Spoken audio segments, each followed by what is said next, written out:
Kuituprojektimme alkavat suunnittelulla. Kuitukaapelin kaivuutyöt tehdään ensin katuosuuksilla. Tiheään asutuilla alueilla jätämme kaapelikiepin jokaisen tontin rajalle, kun taas haja-asutusalueella kaivetaan liittymätilausten mukaisesti. Seuraavaksi kuitukaapeli kaivetaan perille liittymän tilanneille taloille. Ennen tontillasi tehtäviä kaivuutöitä olemme yhteydessä sinuun ja sovimme, mitä reittiä kaapeli kaivetaan talolle. Mikäli tontillasi on valmiina putkia, käytämme niitä mielellämme kaapelin vetoon. Kerro putkista mielellään jo tilausta tehdessäsi, niin osaamme ottaa ne huomioon. Kaivuutöihin tontillasi sisältyy kaapelin kaivuu sovitun reitin mukaisesti sekä kaapeliojan täyttö ylöskaivetulla maa-aineksella.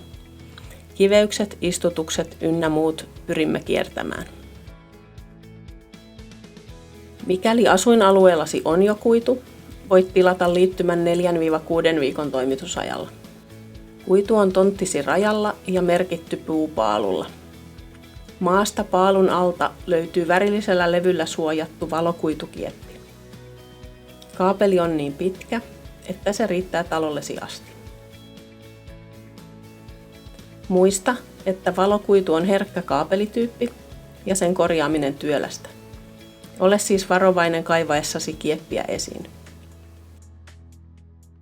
Lisää ohjeita löydät verkosta omakuitu.fi-sivulta.